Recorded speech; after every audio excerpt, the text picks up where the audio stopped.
Hi guys, it's Morris here, and I'm just absolutely delighted to be with Candice Combdon, um, who is a Canadian tennis player extraordinaire. Also, obviously, a wheelchair in a wheelchair, and plays tennis from a wheelchair, which we're going to find out a little bit more about later as to why she wants to do that, what's easy and what's difficult about that. How are you doing? Well, it's this morning for you now. It is, yeah, it's early. It's 8 a.m. here, but I'm awake and I've had two coffees, so I'm good to go. You're good. You're good to go. And where do we find you in the world? I know, obviously, but where do we find you in the world today? Yeah, so I'm just about an hour outside of just north of Toronto in a little town called Barrie. So I don't know whether anyone's heard of it, but No, that's all right. And how is COVID treating you at the moment? Are you on lockdown? Are you free, or what? Where are you at in the whole cycle? well, we're actually a little bit in between. Like things are just starting to open up now. It was obviously very difficult in the beginning. There was a lot of everybody just staying home and everything was shut down. No one was allowed to go anywhere. So that was obviously quite difficult, I'm sure, for myself as well as everybody. But now things are starting to open back up. We've got the tennis courts opening back up, which obviously is super important for me and my mindset because, not being able to play the sport that I love was kind of driving me a little bit nuts there. But it's everything's kind of just starting to open slowly back up now. So we're Uh, hoping that we're kind of on the tail end of things, but we'll see, I guess. and so you're an elite athlete and a sports star. So tell us a little bit about yourself, how you've arrived to that particular point, and what you're up to at the moment. Oh, well, I don't know if I would say elite, but I appreciate that. um, but I guess I started playing tennis more seriously within the past maybe year and a half or so, specifically with Team Ontario. But before that, I had found out about it probably, I would say, 12 years ago Mm. for the very first time. Tried it out, fell in love, knew that I wanted to do that in some capacity because I had never known about it.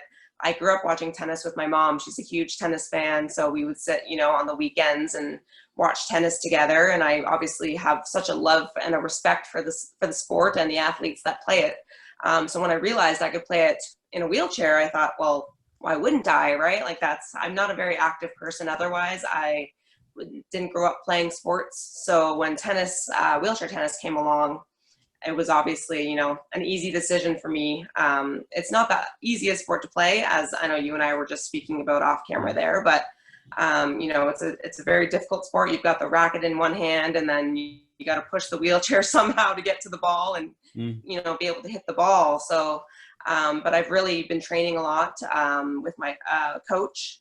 So we've been working really hard. So when tournaments do start opening up again, hopefully I'll be ready to play again. So Yeah, and I know that one of the things that you say is that I don't I don't mind it being hard, right? I just don't want it to be impossible, right? Or and it's looking at that possibility. But tennis and wheelchair to me seems impossible, right? So how do you that one-handed movement? How can you play a backhand, or whatever else it is? So I tell us a little bit about it, and tell us some of the challenges that you have, or some of the things that you find easy. yeah, for sure. Actually, that quote that you were referring to, it's actually from a surfer, a parasurfer, Bethany Hamilton. She lost her arm in a shark attack. But it's always been one of those quotes that's resonated with me. I don't need things to be easy. I can handle the difficult. I can handle the hard. I just need it to be possible. And as far as I'm concerned, everything is possible. Mm. So definitely picking up a tennis racket without being a natural athlete, without playing a sport before. It's not easy, but you hold the racket in whether you're right-handed or left-handed, and you use that to actually push that side of the wheelchair. So whether it's the right wheel, the left wheel, and you do the same as a stand-up player, as far as forehand or backhand, they're all the same. All the strokes are the same. All the shots you're making are the same. You serve the same as someone who's a stand-up player. There's little differences in, the way that I toss the ball for my serve, for Mm. instance. It might be in a little bit of a different spot than a stand-up player, just because I'm not able to move my body in the way that a stand-up player might be able to.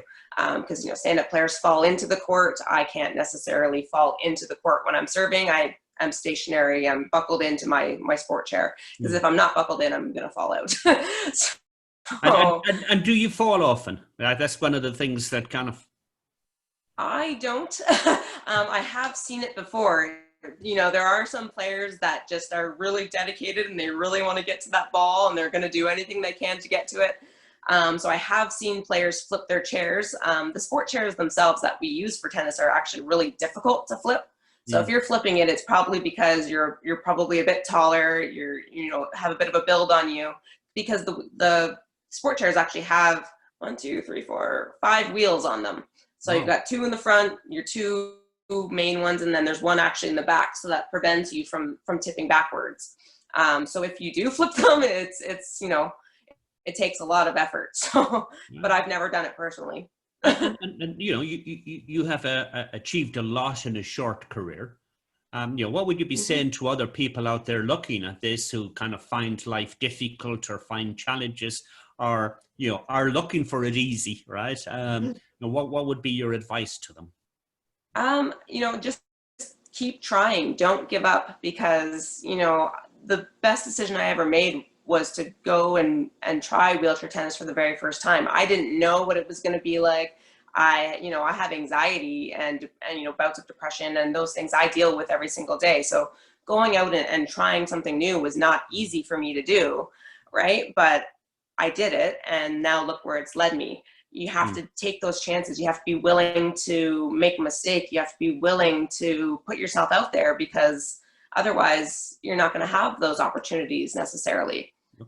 So definitely don't give up. Like, just because something is hard, it doesn't mean it's not worth it. I've just been, you know, at the beach with my 11-year-old boy, and you know, being the son of a mindset coach, you know, he's constantly getting, you know, affirmation from me in relation to, you know, what he's doing, or comments as to what he should be doing. But he was just saying, you know, he constantly quotes Homer Simpson quotes to me, right? Because he loves Homer Simpson. He says, you know, the first step to failure is trying, right? But you know, I absolutely get that point, and I was making that observation recently, which is, you know, as we grow older, you know, with the greatest respect, any idiot can get old, right? It doesn't take any effort, right? But the greatest the statement which most people that have you know, lived their lives right through, it's the kind of the 4 words that they use most often is, at least I tried, or I wish I had tried, right? And that's the regrets, or that's the positive statements that they actually made. And I absolutely agree that point, which is, you know, that people think that success and failure are opposites. They're not. You know, failure is part of success, and that trying again and being willing to go is so important. So what has been, you know, what would you consider, looking at your life and career so far, what's your biggest success?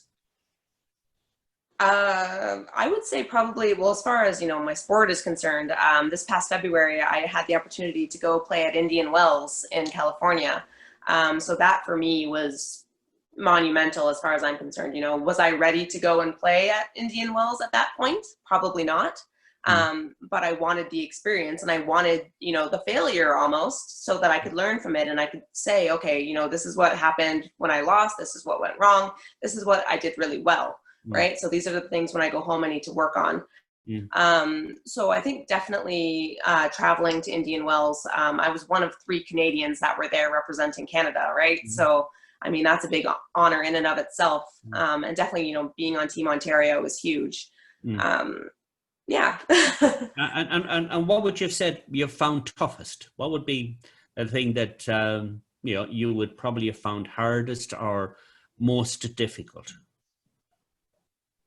Within tennis specifically? You know, it's your choice. You answer, you know, whichever way it works for you. But looking at your life so far, you know, what would you said was the most difficult thing? Okay. Yeah, no, I've definitely had, you know, my fair share of challenges growing up. You know, I was born with a physical disability called Spina Bifida.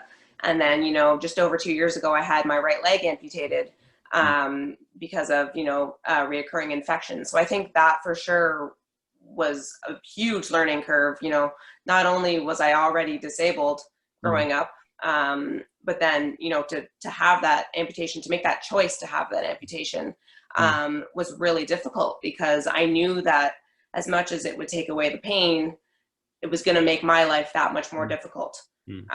So definitely that. But again, you know, as much as it was a difficult thing for me to go through, it ended up being one of the most positive things in my life, because I'm a happier person now. Like it's afforded me so many opportunities, you know, things like doing this podcast with you.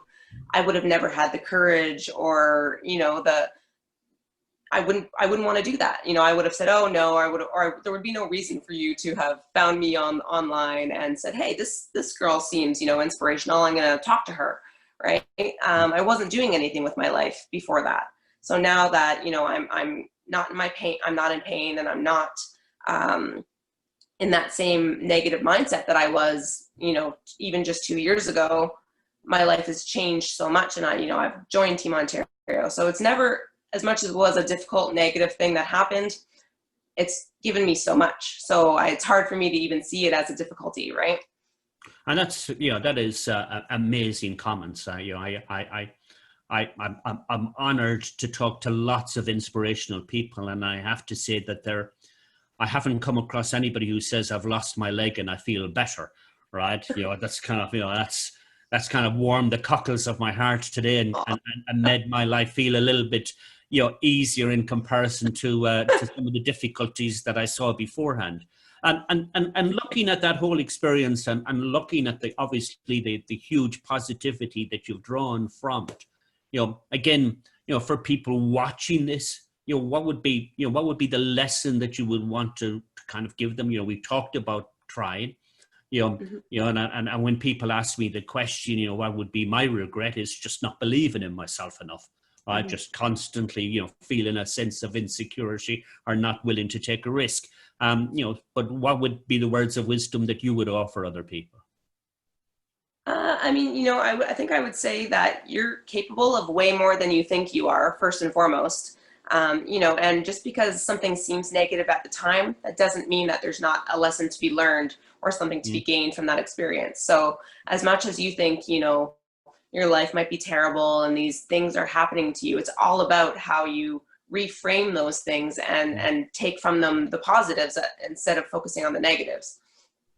Okay. So what are you up to at the moment? So you're coming out of lockdown, or your life is opening up. So what's next for you? It's starting to, yeah. So I guess for the past 2 months now, the tennis courts have been open. So I have been, you know, hardcore focused on my fitness and my tennis training with my coach. Yesterday, I was out there for 5 hours on the court doing training. You know, in the hot sun. It was ridiculously hot here yesterday, which I shouldn't complain about, because at least it wasn't raining and I could play tennis. So, I mean, I'll take the heat over the rain any day. But I'm just really been focusing on myself and trying to get my mind right, because, you know, as an athlete knows, your mindset is so important when you're playing your sport, no matter what the sport is. So I've really been, you know, reading a lot of mindset books, a lot of, you know, habit forming books to form some good habits, taking advantage of the fact that, you know, I don't have to go into work right now because of COVID, it hasn't opened back up again. So I'm really using my time to focus on my tennis game, my mental game, and obviously, you know, spending time with friends and family, but just really getting geared and ready for when our tournaments start opening back up. Because I know stand-up tennis, their tournaments have been coming back. You know, the US Open is being played very soon, but the wheelchair tennis community hasn't had their tournaments open back up again. So I'm just making sure I'm prepared for that. Okay. And, you know, when you look at your sporting career, or, you know, life in general, who would be your heroes? Who would be one person that you would say to yourself, you know, I like them, and why do you look at them as a hero?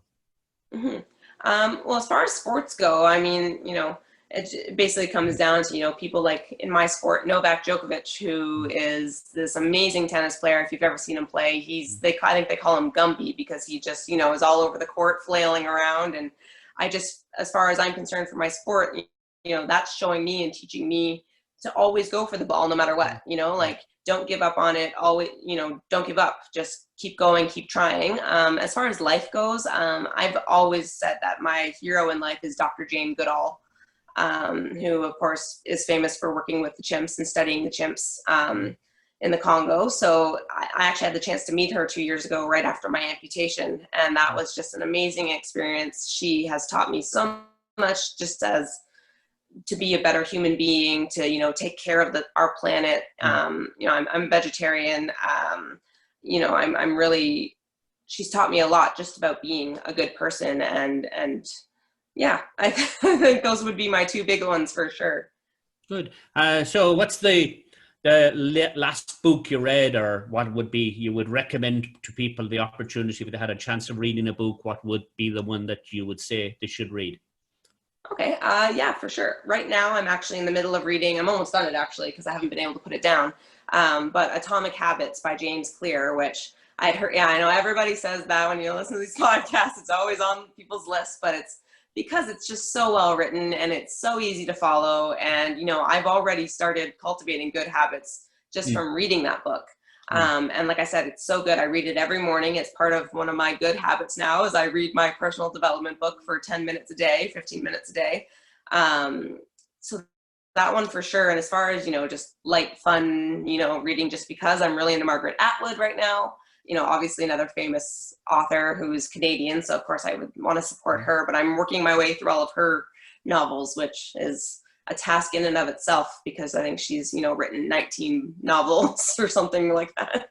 and you know, and like all inspirational people that I get the opportunity or honor to meet, it's they always are inquisitive, always are, and they always wanted to learn.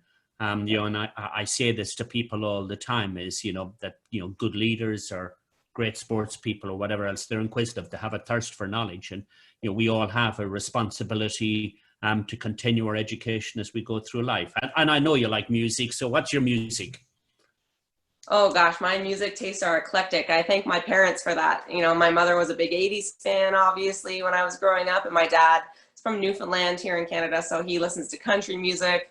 So you know, I have both ends of the spectrum there, and then I've got my own interests. So, you know, I'll listen to anything from 80s to classical, you know, like Vivaldi, down to, you know, 90s music, Hanson and Backstreet Boys, like all of those things. And top 40. I'm all over the place when it comes to music, honestly, but I love it. I'm so thankful for it. Right. And what do you think of tennis at the moment? Where do you think it's actually at? So I know that they're, you know, it's coming back, you know, so from an athlete's point of view, I'm sure it has been difficult through lockdown, right? Because, you know, playing is what you do. And the opportunity of not playing is difficult. So, you know, any comments to people on sports in general or tennis in particular? It's definitely been tough. You know, I've struggled with it a lot because, you know, as soon as tennis started coming back, and I thought, oh, you know, I'll be able to get out and play tournaments again. I'm really excited. But then the other side of that is it safe? Right. So, you know, there's stories of a tournament, I don't remember, I think it was in Serbia, Djokovic put it on anyways. And there was, you know, 4 or 5 athletes and coaches that were diagnosed with COVID from that tournament. You know, so then I look at stories like that where I'm like, okay, now coming into the US Open, is it necessarily safe? I know that they're doing everything they can, but it's a struggle for me because, you know, as much as I do want to get back out playing, I also don't want to jeopardize my own health or someone else's health, right? So it's definitely been tough, but I'm happy to see it back. I'm happy to see the athletes that are having the opportunity to get out there and play because, you know, we do love it so much and we are so dedicated. So it is nice to see that, but I do struggle a little bit with, is it the right time? Because, you know, they're talking about us getting a second wave at this point, and so I don't know. It's a tough thing for sure. It is, and you know, as somebody who works with, you know, quite a lot of athletes, you know, and for example, one of the honors I had is I've worked with some of the Australian players, and they've just arrived in the UK, and they're just going into a bubble, and in order to work with them, you have to go into a bubble and stay in the bubble right through the whole process, and that becomes really difficult because, you know, I might have a day's work, but I've got to give up 14 days or 28 days in order to do it. and it does take the time, and it does stress you out. I've seen this morning, for example, Usain Bolt, had a birthday party, and one of the English footballers was there, and he's gone down with COVID, and now the impact that flows right through from all of that has an impact on the English team. So I can absolutely relate to that. I thank you for your time this morning, Candice. I had the opportunity of the exchanges that on Twitter. I read your story. Listening to you, you're an athlete. You are elite. You have achieved remarkable things. You have such a good mindset and such a positive mindset. You're now one of my heroes, and I'll carry that kind of forward with me. So I thank you for your time. Any final comments that you would like to offer before we finish up? No, I just want to say thank you very much, because as I said, if you had not reached out to me, then this opportunity would have not happened, and I would have not been able to chat with you like this today. So I really do appreciate the opportunity. I appreciate you wanting to get my story out there. As I'm learning as I get older, it's quite the story. I never really thought that it was. So now that I'm having the opportunity to tell it. It's quite the story. And, as I said, on, going through the interview, that positive attitude, that positive mindset.